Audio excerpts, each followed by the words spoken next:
La Fundación lleva 3 años al menos organizando encuentros y ha sido mencionada por la Unión Consumidores de Andalucía de mención honorífica en comunicación institucional.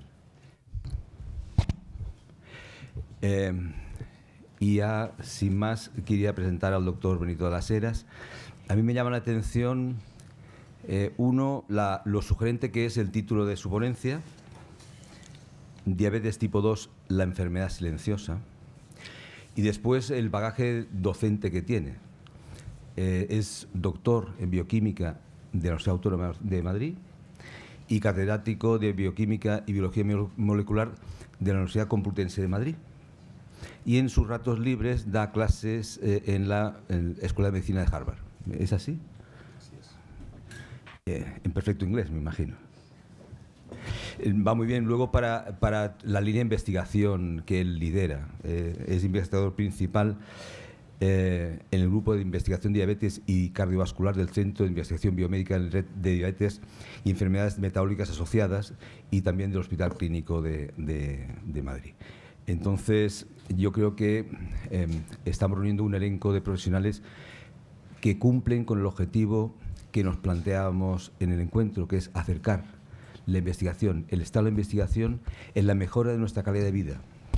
Porque lo que comentaba el doctor, ahora sí, Aguilar, no Baena, es que toda la investigación luego se aplica al proceso existencial integrado, que nos ayuda a mejorar, a hacer mejor nuestra atención, basarnos en la evidencia científica, y para eso hace falta la investigación.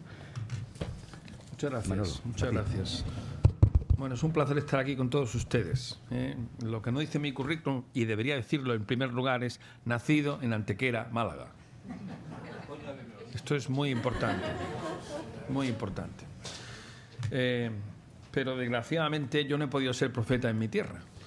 Pero les puedo asegurar que me produce una tremenda satisfacción venir hacia el sur, a donde sea, enorme satisfacción. Por tanto, estoy encantado de estar aquí con ustedes. Que quede esto bien claro, alto y claro. Bueno, el título que pensaba era pensando en ustedes. O sea, no estoy pensando en los científicos, ni pensando, eso hay otros foros, estaba pensando en ustedes, ¿no? ¿Qué le podemos contar algo que sea atractivo y que les diga cosas interesantes a personas que sufren la enfermedad o que son personas que están próximas a los enfermos o que le interesa la diabetes como fenómeno social que es? Ya lo han visto ustedes, las cifras, ¿no? Son realmente espectaculares, ¿no? Fíjense ustedes, la diabetes melitúrica, fíjense, ya se la aludía en un papel muy antiguo, de la medicina egipcia, en el papiro de Ebers, 1850 a.C., ¿no? Y o sea, allí se describe con detalle lo que ustedes asociarían con diabetes histórica. Diabetes histórica en relación con lo que significa diabetes melitúrica, ¿no? Poliuria, polidipsia, glucosuria, es decir, sed, micción exacerbada, orina azucarada, diabetes melitúrica, ¿no? Un concepto muy, muy antiguo. Pero realmente la enfermedad, la diabetes, cuando cobra su sentido, cuando empieza la era moderna de la diabetes desde el punto de vista de la ciencia, es cuando este caballero que tienen ustedes aquí, Frederick Banting y Best, que era un alumno suyo, descubren la insulina en Toronto, Canadá, en un hospital muy pequeñito que todavía existe en Toronto, Canadá, en la parte anglófila de Canadá. Y esto le valió el Premio Nobel de Medicina en 1923, ya ha llovido, 90 años. Entonces, hablar de 90 años de insulina es hablar de 90 años de la nueva era de la diabetes, no la del papiro de Ebers, sino de la diabetes donde la insulina es el gran protagonista. Protagonista porque no está, protagonista porque no actúa adecuadamente, porque llega tarde, porque es insuficiente. Protagonista absoluto en el mundo de la diabetes es sin duda la insulina. Nunca el nombre pudo ser más afortunado, aunque su nombre de insulina viene de otro sitio. Y este que tienen ustedes aquí, este caballero, un médico norteamericano, seguimos en el Norteamérica, el doctor Elliot P. Joslin. Este caballero fue el primer clínico, hasta donde yo sé, que empezó a administrar insulina, la nueva molécula mágica de la insulina, a los pacientes. y crea una clínica, la Joslin Clinic, que ha llegado hasta nuestros tiempos y en la que yo he tenido el placer de trabajar 3 años. Esta clínica está conectada con Harvard y de ahí mi conexión con la institución. A través del Joslin, pues yo he tenido conexión con la Harvard Medical School como centro afiliado que es. El doctor Joslin empezó a administrar insulina y les puedo asegurar que fue algo mágico en aquel tiempo, de ver enfermos muy jóvenes, con el típico fenotipo, el aspecto diabético, fuertemente caquéctico, el cambio que se operaba en el paciente con la administración de insulina. Una insulina que, por cierto, entonces no era insulina humana, ni insulina recombinante, ni nada por el estilo. Era extracto de insulina bovino, que no es una insulina exactamente homóloga a la humana, con cierta posibilidad de cierto rechazo, que eso nunca ha podido excluirse. Pero estamos hablando de los años 30, en la ciudad de Boston.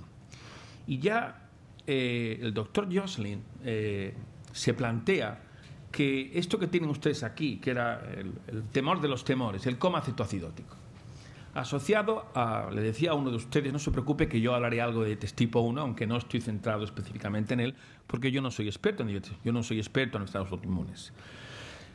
Pero la diabetes histórica es la diabetes tipo 1, la histórica, la del papiro de Evers. Y la histórica desde el punto de vista de la administración de insulina, a los pacientes a los que el doctor Elliot les administra insulina, es a diabéticos tipo 1, jóvenes, severos, y que han debutado de una forma severa, la diabetes juvenil severa, que empieza muy pronto y que tiene un largo recorrido. Ahora, claro, depende de la vida de ese paciente, y les voy a contar algo sobre esto, depende de la vida, de cuántos años, esta enfermedad incurable pero tratable, que podía ocurrir. El coma cetoacidótico es muy complejo. Yo no pretendo que ustedes sigan, simplemente lo pongo ahí porque esa es la realidad. Las cosas tienen que ser las reales. Después, yo no voy a entrar en lujo de detalles, pero quiero que vean ustedes lo complejo que es el coma cetoacidótico, que hace que el paciente entre en coma. Esto lo revierte por completo la insulina. Lo que el doctor Aguilar ha dicho, los efectos agudos de la enfermedad, en donde desde el primer momento hubo una magnífica noticia. La insulina aparentemente revertía la diabetes. Pero ya él, y vuelvo atrás, ya él en el año 31, fíjense, escribe algo que se lo traduzco a ustedes, la frase está en inglés porque es lo genuino, fue como fue dicho, las traducciones son peligrosas. Ya dijo que ya era el momento de cambiar el chip, de empezar a preocuparse no tanto del coma diabético, porque ya teníamos la insulina, sino empezar a preocuparnos de las complicaciones diabéticas. 1931. Ustedes, nadie aquí en la sala creo que tiene edad para, quizá una persona, como mucho, esto del 31 le puede decir algo, el resto no nos dice nada, nos dice que es antes de 31. O sea, de modo que ya el problema agudo está resuelto, gracias a la insulina, pero el problema crónico no lo está. Es decir, ya nos dijo el doctor Joslin, la enfermedad es tratable, pero no curable. Y ahí estamos, 80 años después. Y ahí estamos, 80 años después. Es verdad que la incidencia de la enfermedad ha cambiado muchísimo.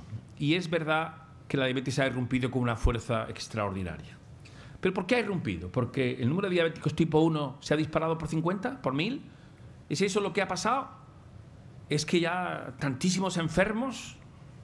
No, el problema es que ha aparecido otra diabetes, ignorada durante siglos, ignorada, enfermos ignorados, por supuesto ni tratados ni por el estilo, y que además inicialmente no eran la diana de la insulina. La diana de la insulina eran los diabéticos tipo 1. ¿Por qué? Porque eran personas que no secretaban insulina. Tenían una degeneración del páncreas, habían perdido sus células, hoy sabemos que por un fenómeno autoinmune que no terminamos de entender perfectamente, no terminamos de entenderlo, aunque sabemos que hay que encuadrarlo en el contexto de las autoinmunes, y le doy un dato. Tengo una persona conocida que tiene 50 años y que tiene esclerosis múltiple, está en una silla de ruedas.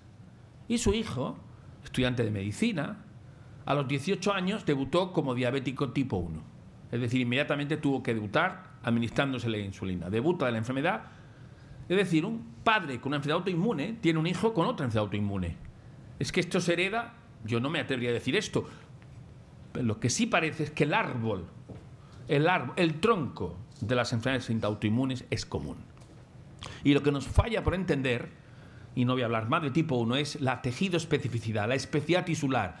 ¿Por qué se desarrolla un fenómeno autoinmune en célula beta pancreática, la insulitis, y no en esclerosis múltiple o no en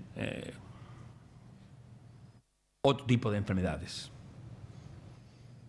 Esto es lo que nos falta nada menos por saber. Un gran vacío de conocimiento, un auténtico reto.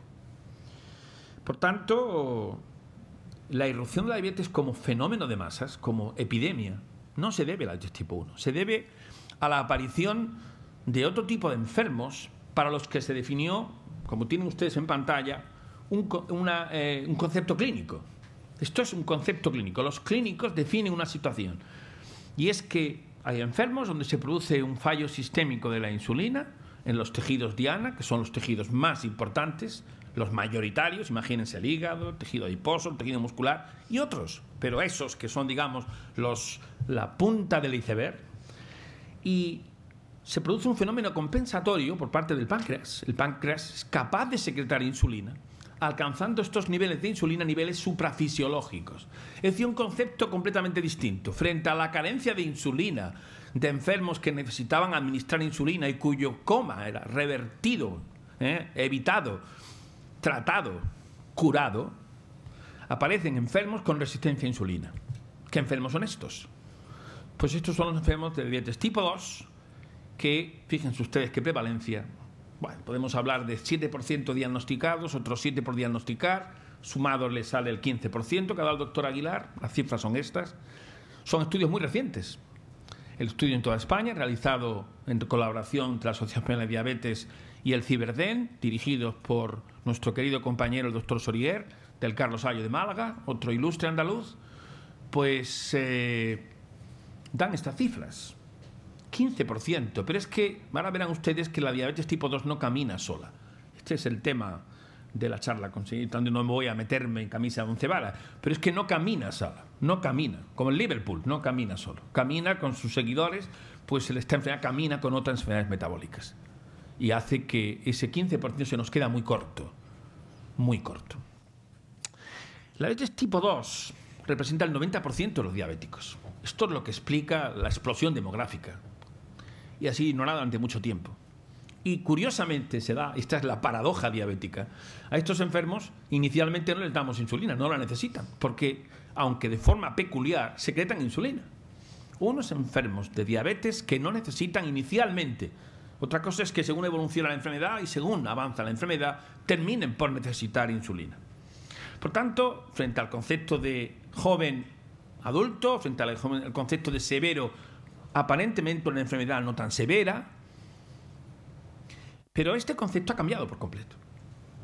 Porque, ¿en dónde consiste la severidad? La severidad en el coma cetoacidótico, la insulina esto lo controla. ¿En qué consiste la severidad? En las complicaciones. La complicación es cuestión de tiempo. Cuestión de tiempo. Si las personas mueren a los 40 años, las complicaciones no son ningún problema. El doctor Aguilar no va a ver muchas retinopatías diabéticas en diabéticos tipo 2, porque todavía no han debutado en la enfermedad. Pero si la vida se alarga y estamos en España en 85 años de vida media, entonces sí tenemos recorrido para que la enfermedad silenciosa diga, aquí estoy yo. Fíjense que la enfermedad silenciosa de tipo 2 está mucho tiempo latente, en estado latente. Y en un estado, y una parte muy importante, en estado prediabético. Ahora hablaremos un poquito qué es esto, o con una clara que ustedes lo entiendan. Hasta que al final debuta y el endocrino la diagnostica como diabetes clínica. Es verdad, se ha hablado de diabetes subclínica muchos años. Bueno, pues fíjense ustedes, ahí tienen ustedes unos eventos importantes que ya marcan la historia, ¿no? El concepto de resistencia a insulina, que es un concepto clínico, el paciente es capaz de secretar insulina incluso a niveles mucho mayores, el paciente diabético es hiperinsulinémico. Qué curioso, nada tiene que ver con el otro diabético, el diabético del doctor Josling al que le damos insulina. Pero a pesar de esa resistencia a insulina, el organismo responde, compensa. El páncreas secreta más insulina. El diabético se vuelve hiperinsulinémico, que es un dato relevante de laboratorio que nos indica que está compensando, desde el punto de vista de secreción de insulina, su resistencia a la insulina. Por tanto, un evento importante, la resistencia a insulina, que consideramos que es un evento muy temprano y que durante siglos no se ha diagnosticado. No se ha diagnosticado la resistencia a la insulina, ha pasado desapercibido, hasta que por fin aparece una diabetes subclínica, ya empieza a haber intolerancia a la glucosa, una segunda gran fase, y finalmente la hiperglucemia del ayuno, la diabetes clínica. Y en esto han transcurrido 20, 30. La enfermedad silenciosa se toma todo el tiempo del mundo, es cuestión de vivir. Pero el problema es que en el horizonte están las complicaciones, y en concreto la enfermedad cardiovascular, que ha mencionado el doctor Aguilar. Gran enemigo, porque es la primera causa de muerte. No a 5 años, no mata como el cáncer a 5 años, pero en morbilidad y mortalidad a 50 años, sin duda, es la primera causa de muerte en los países occidentales. Fíjense este panel, que es muy simple, por eso se lo he traído. En el panel de arriba, en verde, ven ustedes los niveles de glucosa en situación de un individuo normal, que está adaptado, la glucemia totalmente normal, que empieza ya a tener cierta intolerancia a la glucosa y finalmente desarrolla su diabetes, en verde. Fíjense en el panel intermedio la insulina, nuestra insulina, la insulinemia, en ayunas también. Fíjense cómo en la situación normal las concentraciones de insulina están muy bajas, es ayuno, tienen que estar los niveles muy bajos, hipoinsulinemia del ayuno, totalmente fisiológico. En la adaptación y en la intolerancia a la glucosa ya hay una situación de hiperinsulinemia, lo que le decía a ustedes, la compensación. Y fíjense cómo los diabéticos, sin embargo, cuando los diagnosticamos ya no tienen niveles de hiperinsulinemia, al contrario, ya empiezan a ser hipoinsulinémicos porque esa etapa de esplendor se ha acabado. Y si miramos al páncreas, que esto ya es cosa de patólogos, y miramos a la masa de células beta, a los islotes, en rojo, fíjense cómo la masa de células, dando como referencia el 100%, se mantiene constante en ese periodo de normalidad, ni crece ni decrece, empieza a adaptarse a la situación de resistencia a insulina aumentando, alcanza un punto crítico en plena intolerancia a la glucosa, donde la masa ha aumentado muchísimo, pero coincidiendo con el declive de insulina, hay una destrucción de células beta. Si las células beta tienen la capacidad de crecer, de desarrollarse, de expandirse y después de retroceder, de degradarse. De forma que en esa enfermedad silenciosa de tantísimos años podemos hablar de 3 grandes fases. Una, resistencia a insulina; otra, compensatoria, de hiperinsulinemia y no obstante ya aparición de la intolerancia a la glucosa, que podemos ver por las curvas que ustedes se hacen en ayunas, las curvas de tolerancia a la glucosa, y finalmente un daño sutil en la célula beta, sutil, no tan sutil, un daño que lleva a un defecto en la secreción de insulina, y el páncreas por fin se comporta como se comportaba el otro, su pariente lejano, diabetes tipo 1, que al final entra en fracaso de la secreción de insulina. Al final terminamos igual, con un fracaso en la secreción de insulina, pero no es el principio. La diabetes tipo 1 debuta como un fracaso en la secreción de insulina. La diabetes tipo 2 llega a un fracaso en la secreción de insulina. Punto de partida a punto de llegada, como la estación de Huelva, estación término. Ya de ahí no se puede pasar. La secreción de insulina ¿es una enfermedad autoinmune? Ciertamente no. ¿Ha habido un fenómeno de insulitis? ¿Ha habido rechazo inmunológico? No, no. Es una enfermedad metabólica. Ha progresado de otra manera. Ha ido de otra manera. Es otro tipo de enfermedad. Por tanto, pero ambas, en el horizonte, contemplan esto. Un concepto de patólogo. Y es esa capacidad que tiene la célula beta de expandirse y de retraerse. Frente a la resistencia a insulina, la insulina funciona mal, el páncreas entra en expansión, secreta más insulina, intenta compensar hasta que puede, ese mecanismo compensatorio finalmente falla, las células beta son destruidas y finalmente el páncreas entra en una clara deficiencia en la secreción de insulina. No será una insuficiencia total, no será un fracaso total, fracaso. La palabra fracaso en medicina tiene una connotación muy clara, fracaso. No llega a fracaso, pero sí con unas secreciones insuficientes para funcionar. Esa es la estazione termini del proceso. Pero como decía, esta enfermedad no camina sola, se asocia con otras. De modo que el tipo 2, la intolerancia a la glucosa, la resistencia a insulina, todo esto que hemos mencionado, como fases de la enfermedad progresiva, que el tipo 2 se asocia con hipertensión, con obesidad, de lo que les van a hablar, con hipertrigliceridemias, con niveles bajos de HDL, con microalbuminuria y con otras patologías, de forma que esta asociación define, ya Marañón lo intuyó, nuestro Marañón, hace muchos años, cuando estas características se asocian, una característica de las primeras y 2 de la segunda, definen un concepto del que ustedes van a ir a hablar mucho, porque esto se está abriendo camino, que es el síndrome metabólico. Empezamos a hablar, en vez de enfermedad diabética, síndrome diabético, síndrome metabólico, también llamado síndrome de la resistencia a insulina. porque la resistencia a la insulina en todo caso tiene que estar allí, acompañada de otras cosas, pero la resistencia a la insulina es un viajero obligado. El viajero obligado de ese tren es la resistencia a la insulina y otros compañeros de viaje. Pues fíjense, todos estos compañeros de viaje que producen sistema metabólico en el horizonte tienen el daño cardiovascular, la temida enfermedad vascular. Y al final, entre otras, la enfermedad coronaria. Se habla del riesgo vascular. Efectivamente, los diabéticos tipo 2, los enfermos que tienen síndrome metabólico, tienen tanto riesgo de daño cardiovascular como un paciente que ya ha tenido un episodio vascular, 4 veces más. Usted sufre un infarto y usted es diabético. Pues el diabético tiene la misma posibilidad de tener un episodio coronario que usted que ya ha sufrido un episodio coronario. Se iguala, 3-4 veces más. Fíjense ustedes lo que eso supone. Bueno, fíjense las complicaciones enormes. El tratamiento con insulina esto no lo evita. El estudio Joslin, de 5.000 pacientes que han sido tratados durante 50 años de la insulina, ha arrojado diabetes tipo 1, vuelvo al tipo 1, nuestro querido amigo que me preguntaba por ello, 50 años recibiendo insulina, un 10% no tiene ninguna complicación. Esto es un milagro, no sabemos por qué. El otro 90% todos tienen complicaciones. 50 años después han sobrevivido, la enfermedad se ha cronificado, hablo otra vez de diabetes tipo 1, sin embargo las complicaciones diabéticas están ahí. La diabetes tipo 2, lo de benigno es un concepto totalmente anticuado. De benigno nada, todo es cuestión de tiempo. Y al final las complicaciones diabéticas aparecen. Y la retinopatía diabética, ya visto usted lo que representa dentro de la ceguera en edad laboral. Y no le digo nada, la nefropatía diabética, lo que supone en diálisis, 7 de cada 10, en trasplante, una enormidad. La inmensa mayoría son diabéticos. ¿Y por qué no? Síndrome metabólico. Si unimos a los obesos, si unimos a este conjunto de enfermedades metabólicas, la estadística española nos lleva al 30%.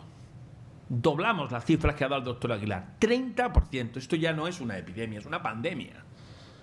El problema es para cuando se diagnostica la enfermedad. Esa enfermedad silenciosa, el daño vascular ya se ha producido. Llegamos tarde. Por tanto, todas estas herramientas que empleamos para tratar la diabetes tipo 2 y que son muy eficaces para corregir, para controlar la glucemia, ya llegan tarde para corregir el daño vascular.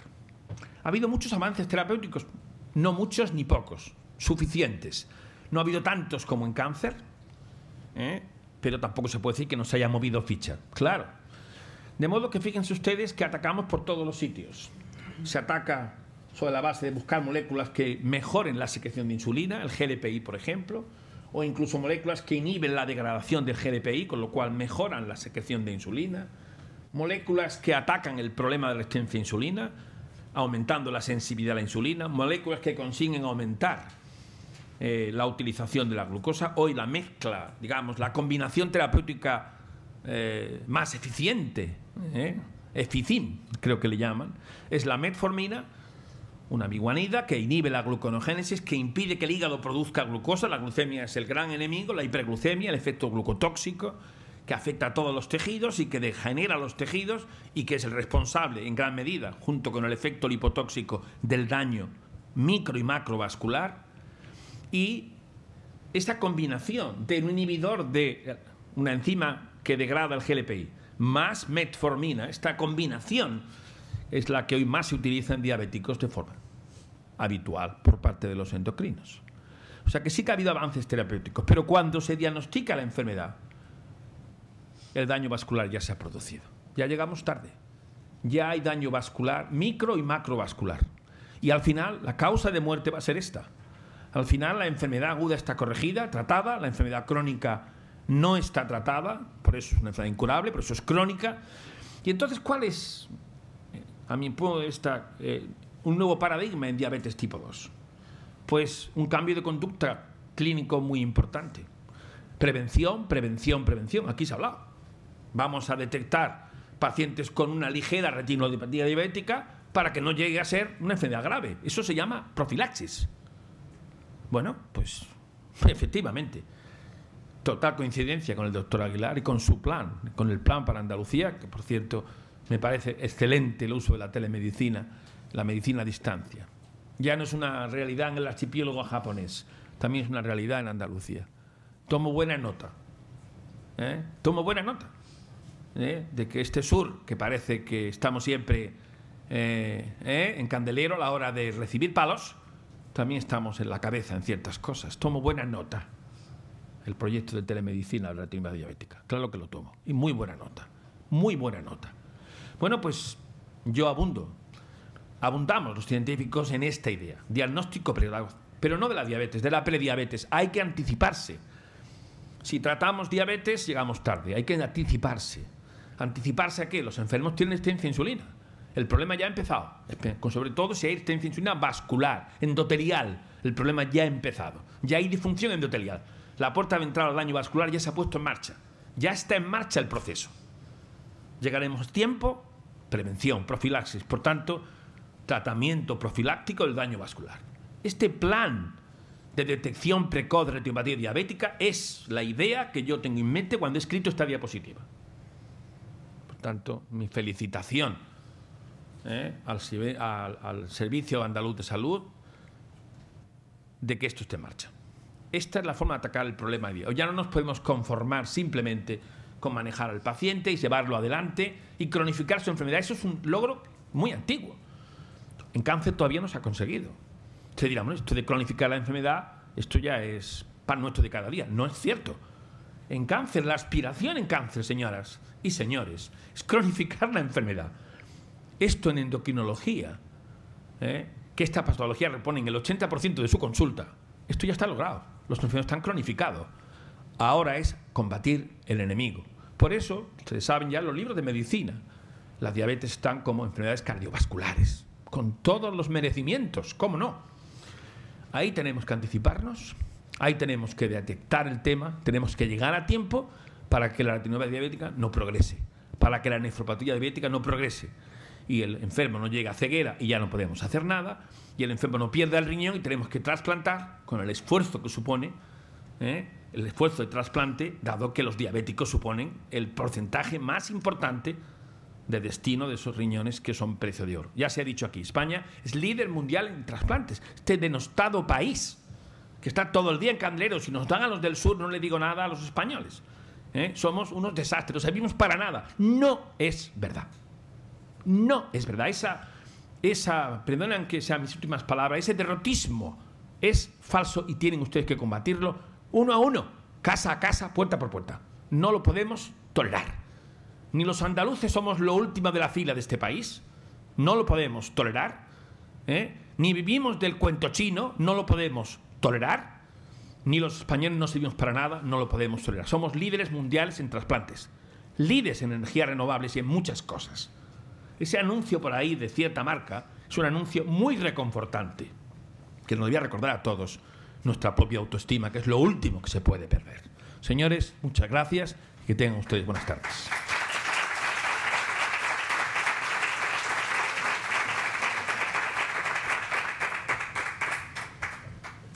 Joder, con el quiere. Hemos quedado en dar un turno de palabra, que tendrá que ser reducido por no comernos el tiempo. ¿Qué va a decir? Que ha sido un estímulo de amor propina, porque además es así. Por favor. Yo quería preguntar sobre las células madres. ¿La? Células madres. Muy bien. ¿Qué puede usted decir? Bueno, ustedes saben que las células madre pueden ser embrionarias y adultas y tienen en medicina amplísimas posibilidades. Usted estará pensando, como es natural, en diabetes. En diabetes tipo 1, como ustedes ya hemos dicho, la enfermedad autoinmune destruye las células. Entonces, como ustedes saben, se ha recurrido, sobre todo en enfermos inmunodeprimidos, se ha recurrido al trasplante de células y al trasplante de órganos, que es mucho más complicado. Trasplantar páncreas es un tema quirúrgicamente muy difícil. Incluso para un sistema como el nuestro, que es el número 1 mundial, el trasplante de páncreas se presenta como un reto. Es un reto. Es más complicado que el trasplante de hígado, etcétera, etcétera.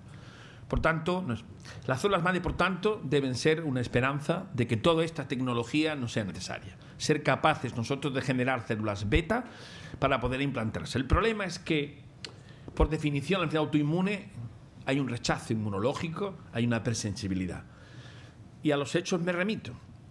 Paciente inmunosuprimido que sufre un trasplante renal por su nefropatía diabética y aprovechando la inmunosupresión, le implantamos células beta para que pueda producir su propia insulina. El proceso a los 6 meses revierte. Es decir, la diabetes tipo 1, al ser de naturaleza autoinmune, el problema lo tenemos que atacar de otra manera. No con inmunosupresores, porque eso no se puede tener toda la vida, el sistema inmunosuprimido. No podemos tener a la gente inmunosuprimida permanentemente. Evidentemente, como al enfermo inmunosuprimido para el trasplante renal. 6 meses toleró las células beta. El tipo 2 es otra historia, porque todavía no sabemos muy bien por qué esa masa de células entra en regresión y se pierde. Pero estamos en ello, en saber por qué. Le digo, lo que tenemos que hacer es anticiparnos. Es decir, diagnosticarlo de tipo 1 antes de que debuten. Cuando todavía conservan sus propias células beta, cuando el sistema inmune no ha llegado hasta el final y ha destruido todo, y ser capaces de parar el proceso, de forma que el paciente conserve algo de su capacidad de secreción de insulina. Es decir, su propio páncreas, aunque sea al 50%, es mejor que cualquier trasplante del mundo mundial. En cuanto a diabetes tipo 2, tenemos que ser capaces, llegando a tiempo, diagnosticando resistencia a insulina, intolerancia a la glucosa, desde luego, llegando a tiempo, tenemos que ser capaces de conseguir que las células beta no entren en fracaso y compensen y sigan compensando. Ser capaces de... Y ahí sí, ahí se ponen en marcha células madre adultas y de ahí podemos generar células embrionarias, células fetales, que seamos capaces de poder mantener a ese individuo crónico. Pero ¿no creen ustedes que lo mejor es evitar la necesidad? Es decir, ¿de qué sirve que intentemos mantener el páncreas secretando insulina indefinidamente si lo que tenemos que hacer es que el individuo deje de ser resistente a la insulina? En el momento en que se deje de ser resistente a la insulina, en el momento en que se encienda la luz, el páncreas no tendrá que estar forzado a secretar insulina, no tendrá que compensar nada. Por tanto, tenemos que tratar la resistencia a insulina para evitar que el páncreas se fatigue y se agote en diabetes tipo 2. Y en diabetes tipo 1 tenemos que anticiparnos a la destrucción de células por el sistema autoinmune. Desde luego, lo ideal sería saber por qué se produce la respuesta inmunológica y ser capaces de combatirla específicamente. Pero les digo, tengo el total convencimiento, y no soy experto en enfermedades autoinmunes, quede eso claro, de que el tronco es común. Y por tanto, la batalla es muy difícil, ¿eh? Sin embargo, en tipo 2 soy optimista, el diagnóstico precoz va a dar muy buenos resultados, vamos a diagnosticar a los pacientes cabezantes. Es verdad, vamos a tener mucho más prediabéticos, pero si el sistema aguanta, el problema es cómo puede aguantar el sistema, de poder tratar a los prediabéticos para que no sean diabéticos. Pero en el hipotético caso de que podamos tratar a los prediabéticos y no evolucione a diabéticos, esa enfermedad cronificada tendrá mucho mejor recorrido y, sobre todo, sus complicaciones vasculares las podremos detener, que no impedir, pero sí detener. Una auténtica cronificación de la enfermedad, porque cronificar la enfermedad da a entender de que el paciente no se le cura, pero muere con su enfermedad, pero no muere de su enfermedad. Malamente usted puede hablar de enfermedad crónica si resulta que muere al final de su enfermedad. Morir de las complicaciones vasculares de su enfermedad es morir de su enfermedad. Por tanto, eso de cronificar la enfermedad, me van ustedes a poner, es un eufemismo, con perdón, porque ha muerto de sus complicaciones. No es verdad que sea cronificar la enfermedad, no es verdad porque muere al final de sus complicaciones. Aunque la enfermedad silenciosa se tome 40 años. Por eso esta enfermedad no se la han tomado en serio durante muchos años. Cuidado, no digo quién. No nos han tomado en serio la sociedad. No nos han tomado en serio la enfermedad silenciosa. No era grave, era manejable, no era muy importante. No es el cáncer que en 5 años te quita del medio. Pero la enfermedad silenciosa hay que tomársela muy en serio cuando se vive 85 años, señoras y señores. Muy en serio. Y cuando se tiene un sistema de salud como el nuestro, que hay que preservar, y que es delicado, que como una criatura hay que preservar porque es delicado, pues ustedes dirán, si el tema no es peligroso, que nos enfrentemos con este enorme desafío en salud que es las enfermedades altísimamente prevalentes.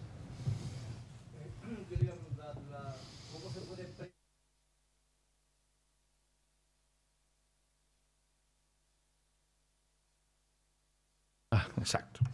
Justamente lo contrario. Frente a la enfermedad silenciosa, el debut formidable, el debut rotundo. No es enfermo y al día siguiente enfermo. Pumba. Da la impresión de que eso ocurre en 24 horas. Es impresionante. Y el coma a la vuelta de la esquina. Claro, prevenir esto parece casi imposible. Pero, claro, quizá caso a caso, yo estoy con usted, me es difícil entenderlo, pero si yo miro la casuística de tipo 1 y veo la edad de debut de los enfermos, y veo que hay enfermos que debutan muy pronto, a los 11 años, a los 13 años, y enfermos que debutan a los 2 años, o enfermos que debutan mucho más tarde. Si veo eso, tengo que empezar a pensar que también hay una progresión. Quiero creer que también hay una progresión de tipo 1. No está establecido como tal. Esto es un paradigma no establecido, pero no lo desecho, que podamos hablar de progresión a la tipo 1. Si eso fuera posible, si somos capaces de establecer etapas, habrá respuesta a su pregunta. Mientras no seamos capaces de establecer etapas, no habrá respuesta. Si la cosa es como usted dice, de que hoy estoy bien y mañana estoy enfermo, ¿cómo vamos a prevenir eso, señor mío? Pero si, como yo estoy sugiriendo, habrá una progresión, porque el panel de enfermos lo indican, su nieto a los 2 años, este amigo mío a los 18. ¿Por qué? ¿Por qué?